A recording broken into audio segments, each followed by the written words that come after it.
Hai Sobat Kebun, ketemu kembali Sobat Kebun. Hari ini kita bersama dengan Mas Agus. Mas Agus ini dari Sampurna Agro.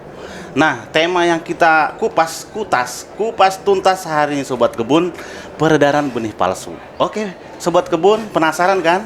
Nah, langsung kita ke Mas Agus. Coba Mas Agus disapa dulu Sobat Kebun. Oke, selamat jumpa dengan kami dari PT Bina Sawit Makmur Sampurna Agro yang mengembangkan benih kelapa sawit Sriwijaya.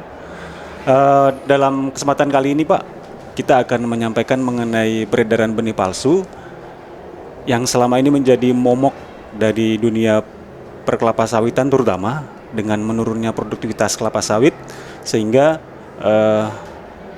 pendapatan para petani, kemudian nanti biayanya juga akan menjadi beban petani. Itu salah satunya adalah masalah benih palsu yang masih beredar. Saya cut Mas Agus. Ya. Mas Agus, ini ada benih palsu, peredaran benih palsu. Memang ada benih palsu, Pak Agus. Mas Agus, coba dijelaskan dulu sama Sobat Kebun. Siap.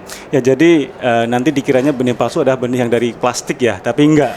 Tapi sebetulnya benih tetap benih, hanya saja asal usul mendapatkannya dan legalitasnya itu bukan dari alur yang jelas dan tidak memiliki identitas atau legalitas yang resmi seperti itu. Mas Agus, gitu. Ternyata bukan hanya alamat yang palsu. Betul. Yang legalitasnya atau Cara mendapatkannya. Cara mendapatkannya ternyata ada yang palsu, Sobat Kebun. Iya. Nah, kita kupas tuntas untuk Mas Agus. Iya. Kira-kira memang apa kaitannya dengan Sampurna Agro benih palsu ini seperti apa? Memang Sampurna Agro ada produsen benih atau Betul. Sampurna Agro produsen benih atau perusahaan yang bergerak di budidaya aja, Mas Agus? Iya. Jadi Sampurna Agro memiliki beberapa anak perusahaan. Salah satunya adalah PT Bina Sawit Makmur yang memang menjadi salah satu produsen benih kelapa sawit di Indonesia. Anak perusahaan lain bergerak di operation perkebunan yang menjual CPO, tapi untuk PT Bina Sawit memang menjual benih kelapa sawit DP Sriwijaya. Oke. Gitu. Sobat Kebun, kita dengar nih, varietasnya apa tadi Pak Agus? Coba dijelasin. Ya, DP Sriwijaya dari PT Bina Sawit Makmur ada 6 varietas, Bang Togu ya. Ada DP Sriwijaya 1 atau Nigeria, kemudian DP Sriwijaya 2 Ghana, kemudian DP Sriwijaya 3 itu Icona, DP Sriwijaya 4 Afros, DP Sriwijaya 5 Dami Komposit, kemudian DP Sriwijaya 6 itu Yangambi gitu. Oke, Bang Togu. berarti saya nih yang terakhir nih, saya garis bawahi tadi. Iya. Yanambi, kira-kira apa keunggulannya nih? Sampaikan dulu ke Sobat Kebun hari ini. Iya, Yangambi terkenal dengan big buns atau dia punya ukuran tandan yang besar gitu. Ini menjadi salah satu kesukaan dari petani terutama karena petani lebih suka tandan besar dibandingkan dengan tandan yang relatif lebih kecil, jumlah tandannya banyak. Berarti Sobat Kebun suka yang besar-besar nih, tandan yang besar. Artinya bobotnya yang dilihat ya. Betul Karena ya jujur aja Mas Agus, Ya. petani kan kalau semakin tinggi tonasenya pasti Ya. semakin banyak pendapatannya dong. Betul. Seperti itu. Kita kutas lagi, katanya Yanambi atau ada yang mau disampaikan Mas Agus lagi terkait varietas-varietas yang lain yang dikeluarkan oleh Sriwijaya? Iya, memang tadi kami sampaikan kita ada 6 varietas ya Bang Teguh ya. Sebetulnya dari 6 itu kita juga ada merilis yang varietas up-nya atau kita upgrade-nya lagi, itu yang semiklonnya. Jadi Sriwijaya 1 semiklon dan Sriwijaya 5 semiklon. Oke. Nah, itu menjadi andalannya dari Andalannya PT BSM. ternyata Sobat Kebun. Iya. Nah, Mas Agus ini konsen atau dia fokus nih, jangan sampai varietas yang sudah capek, udah dengan berbagai upaya yang dilakukan oleh Sriwijaya ternyata ada yang memalsukan. Nah, konsen atau fokus dari Mas Agus dan tim dari Sriwijaya ini terkait itu kira-kira seperti apa Mas Agus? Oh ya, jadi ini yang menjadi keprihatinan kami, terutama dari produsen benih, itu pemalsuan benih kelapa sawit sebetulnya bukan hanya di Sriwijaya, Bang Teguh, tapi di produsen lain juga kena gitu. Terutama produsen yang memang sudah hadir 10 tahun ke belakang ya. Jadi termasuk punya kami dipalsukan baik penjualan online maupun offline. Kalau dulu pasti offline ya, tapi sekarang dengan adanya marketplace yang dengan mudahnya bisa diakses dari handphone, itu pun peredaran benih palsu pun juga lewat marketplace yang terkenal di Nusantara ini. Oke, kira-kira apa sih kerugian dari Sriwijaya kalau misalnya ada peredaran benih palsu? Memang kami akui yang mengalami kerugian tidak hanya pengguna, tidak hanya petani, tapi kami dari produsen juga merasa dirugikan. Karena apa? Karena mereka mengatasnamakan merek dagang kami, DP Sriwijaya. Padahal secara kualitas itu jauh dari yang punya kami, sehingga nama baik Sriwijaya otomatis akan menjadi jelek dengan adanya peredaran benih itu. Oke, ternyata produsen benih sendiri, sobat kebun dirugikan.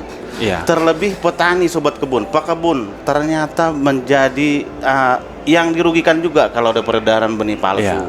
Nah, Mas Agus, kira-kira kerugian material seperti apa yang beberapa waktu ini dialami atau potensi yang akan dialami, Mas Agus?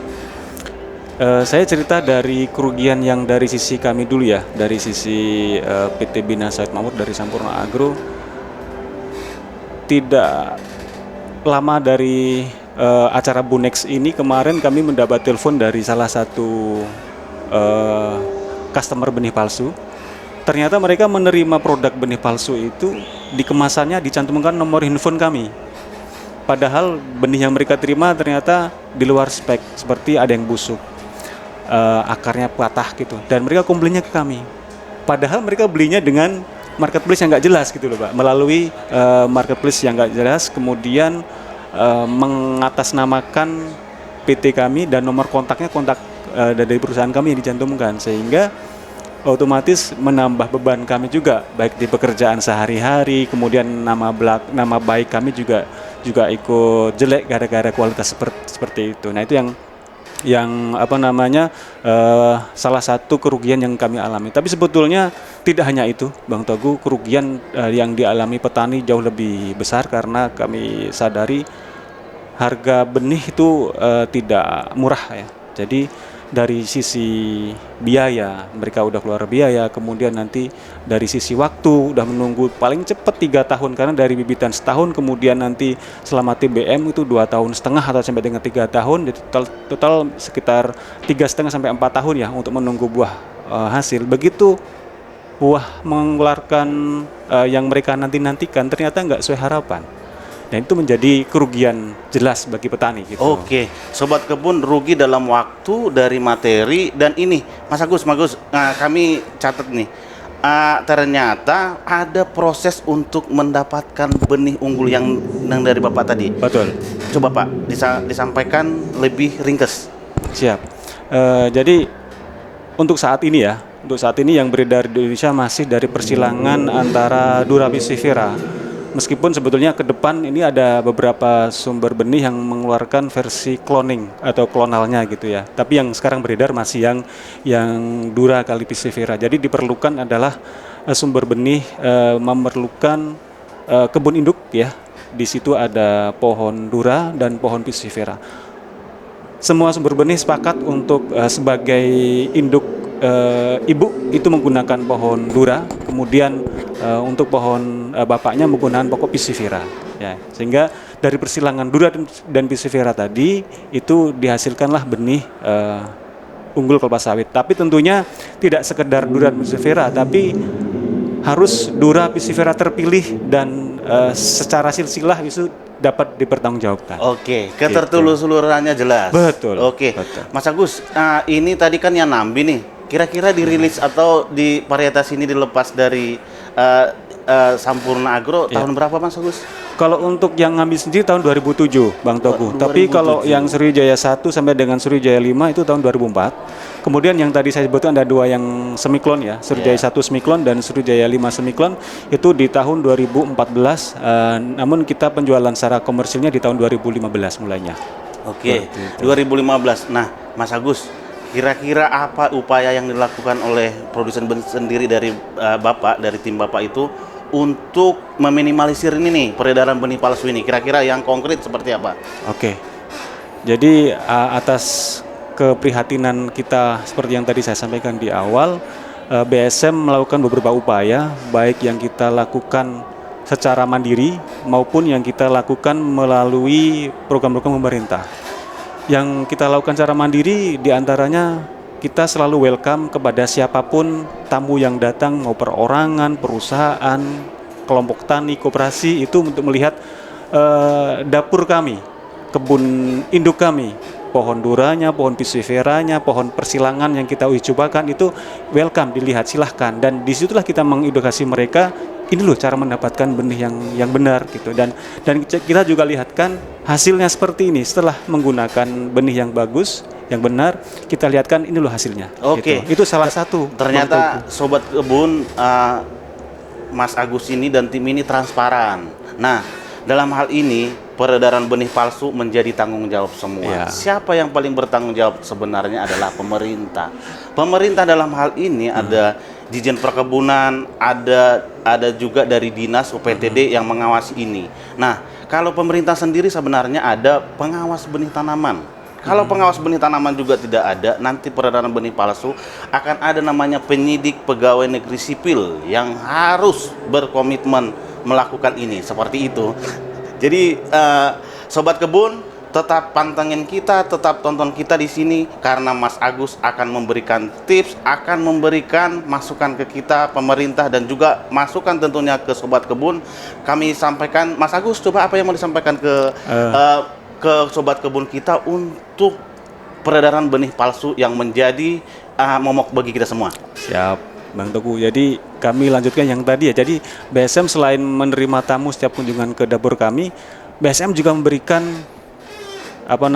edukasi ke para petani, terutama itu kita datang langsung ke spot-spot mereka.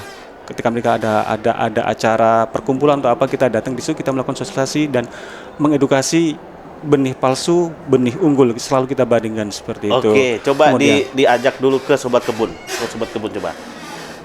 Oke, teman-teman kebun, perkebunan, pastikan benih yang Bapak Ibu pilih adalah asli, unggul dari produsen yang sudah resmi disahkan oleh pemerintah. Jangan terbuai dengan harga, jangan terbuai dengan barang yang sudah di depan mata, dan jangan terbuai dengan isu-isu yang nggak jelas, tapi pastikan dulu legalitasnya, pastikan dulu asal-usulnya, dan jangan sampai terlewatkan benih yang unggul adalah dari produsen resmi. Oke sobat kebun, ternyata peredaran benih palsu ini bisa kita minimalisir. Mari sobat kebun, kita minimalisir, bantu pemerintah, bantu kami produsen benih. Halo, ketemu lagi dengan kita sobat kebun.